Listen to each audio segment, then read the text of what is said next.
What's up, everybody? Arturo Johnson here, and I wanted to come to you with another free training. And so this training is going to be the sales framework to get 50% more sales. And this is the perfect framework to turn 50% more. I need to talk about it with the spousal partner objections into a yes. And so the objective of this training is to show you how to overcome the decision delay objection to close more sales and make more money. And the reason why I do this is because I want my free stuff to be more valuable than most people's paid courses. So, who is this for? This is for life insurance agents who fall into one of these categories. You are just getting started and you bought your first batch of leads and it didn't go the way you was told it was going to work. If you just bought leads that you were just going to make money. If you spend about $1,000 a week and are having success, but you bought some more leads, like you started spending $2,000 a week and your ROI actually went down, right? How do we figure this out? And if you own your own lead source and are getting a ton of booked appointments, but you keep getting, I need to think about it, or I need to speak to my spouse partner, and you want to close more sales. And so today, what I'm going to talk about is a really important framework that I teach in my mastermind. If you guys have been following me at all, you can see that Cody was there, and a bunch of high level entrepreneurs that are doing between 30, life insurance agents that are doing between 30 to 120K per month. Some even doing $1 million per month, like my client Eric Hamadi. Kevin Alexander's doing about 120K per month. And then Andrew Kasperwitz having an amazing month. He said he had 28 appointments in a day, which is so awesome.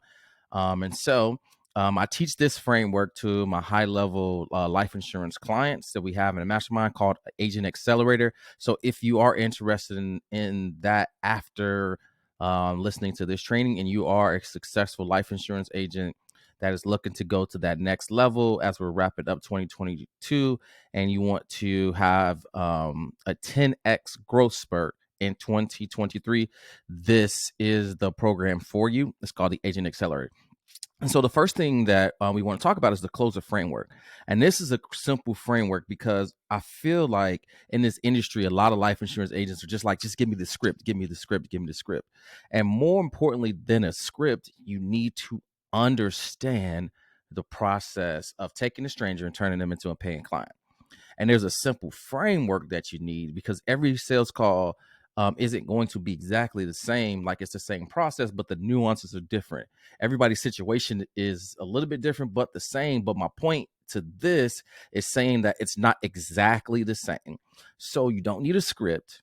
You just need a framework, a straight line process to take them through to get a client to say yes.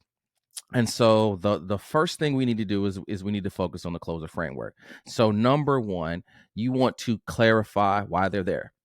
What motivated them to fill out the form online and submit their information? What motivated them to click on your ad if you're in the Agent Accelerator program where you own your own leads? What motivated them to click on your ad specifically? What spoke to them? And ultimately, what was the thing that drawn them to want to take action today?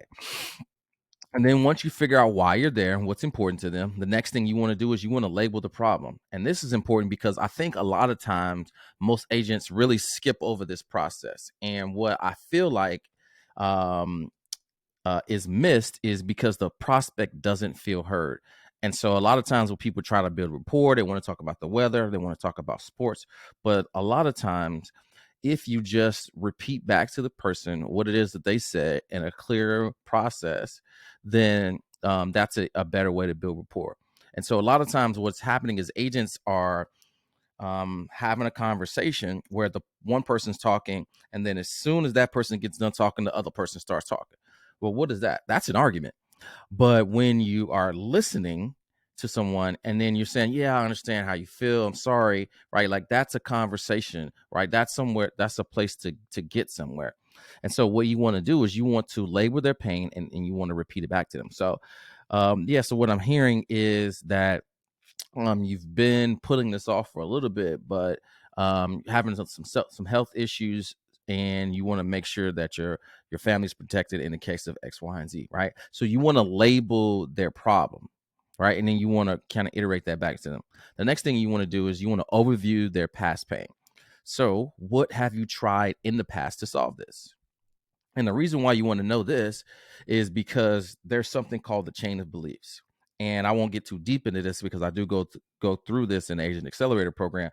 But there's a chain of beliefs that someone has from a story that they were told, and from this story that they were told, um, it's something that has occurred to them in the past. So something has occurred to them in the past. They now tell themselves this story, and now this is a chain of belief, right?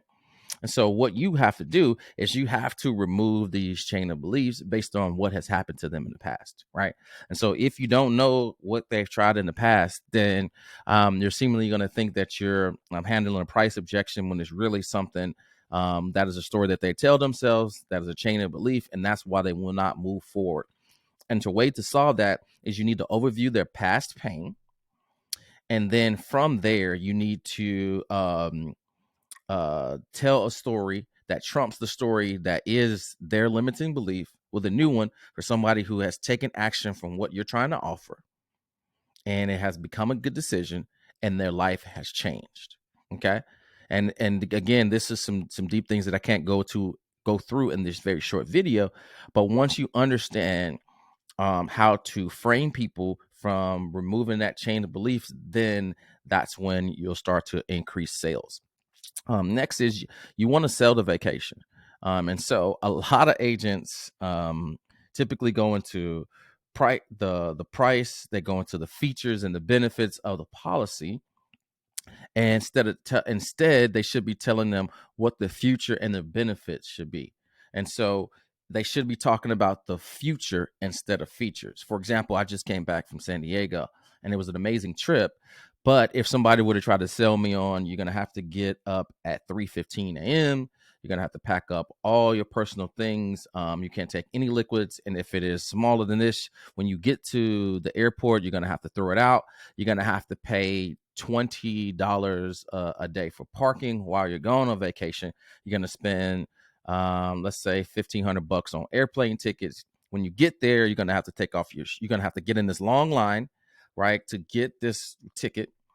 And then you're going to have to go through a metal detector. You're going to have to take off your shoes. Then you're going to sit on a crowded plane with a bunch of strangers, do a bumpy plane ride for 4 hours with the little kid that's bouncing across all the aisles and screaming and crying to get to your destination. And you're going to have to do that on the way back as well, getting up at 3 o'clock in the morning. Well, that doesn't sound good. That sounds like a lot of work. So what you should do is you should sell. What's going to happen is you're going to pay $1,500, and then in just a couple hours, you're going to be in paradise. You're going to be sitting on the beach. You're going to be drinking pina coladas. You're going to be able to relax. You're going to be able to smell the ocean. It's going to be 75 degrees and sunny with no humidity every single day, and you're going to be in complete relaxation and bliss, right? And so you want to sell that vacation. And so after you do that, the next thing you want to do is you want to explain away their concerns. And this is where a lot of sales professionals get frustrated because they just want lay down sales, and especially life insurance agents. They try to talk so much through the process that they don't want to have to handle any objections. But here's the thing. When people have concerns, if you look at it this way, it's really the things that they need answered in order for them to buy. So a lot of times their concerns, if you can explain those away, then all other reservations of taking action are gone. And guess what? The only thing left to do is to take action. And so this is where you want to kind of explain away all their concerns. And the way that you really can power through this is with your answers. They need to be short, concise, and you need to be ready for the next question. And you want to always ask them, does it make sense? And you, by the fact that they're asking you a bunch of questions and you're rapidly answering those and just eviscerating all concerns that they have, but they're also giving you a momentum of yeses. So when it comes down for you to ask them for the sale, that they have to say yes. And so then then after you make the sale, you need to reinforce the decision. And almost every person misses this. If you ever purchase anything over $5, right? Um, Everybody has buyer's remorse, right? I bought brand new BMW from Carvana, and the entire time after I purchased it, for the 3 or 4 days they were going to deliver it to my house, I was like, man, did I buy the right car? Did I get the right color? Did I make sure I had the insurance? I had all of these things going through my mind, and I had to reinforce my decision with my partner Jack. And so you want to reinforce the decision. You want to say, you know what? You get it. You're not like 90% of the people that I talk to that don't really care if something happens to them, if their family's gonna be well off. A lot of the guys even say, "Oh, she's just gonna marry somebody younger and more handsome than myself anyway, and I'll be gone. So what do I care?" But you're different. You love your family, you care, and you're the person that I want to partner with. So I just want to congratulate you and commend you on stepping up and being awesome to protect your family. And you want to reinforce their decision positively. And I also just applaud like this, to just reinforce that even more. And so once you reinforce that, that's really how you kind of button up that sale. And if you do this process and you use this closer framework, you should close more deals. Now, just a couple pro tips. Number one is you want to make sure, like I said before, that you are reiterating their pain and repeating back to them in a clear, short summary what they just said. So if I'm hearing you right, John, you've tried to get this coverage and you tried to get this coverage, but it seemed to be too expensive. It's expensive and not affordable, and you just got frustrated and you stopped. But you did still want to try to leave some kind of burial expense for your family, as well as maybe provide a little bit of a legacy that doesn't really hurt the budget that you can afford. Am I hearing you correctly? Perfect. Right. And then the next thing you want to do is when you do start talking about the investment, right? Before then, you want to ask them, money aside, how do they feel about the plan that you have laid out to protect their family today? And this is important because money aside, you want them to tell you any objections outside of money. And the reason why is because you should never let a sale be lost because of price, because everything is negotiable. Every price is negotiable. And so a lot of times you're trying to handle a price objection where there's something else. And so what you want to do is you want to say, John, money aside, how do you feel about the plan that we kind of laid out here today? If this was free, would you do it? Okay. And if not, you want to try to solve those things before you try to solve money objections. And a lot of times agents are always trying to solve the problem with money. Is it too expensive? Can we lower it? Can we do this? And a lot of times that's not the issue. So again, you want to temp check, which is money aside, how do you feel about the plan laid out to protect your family?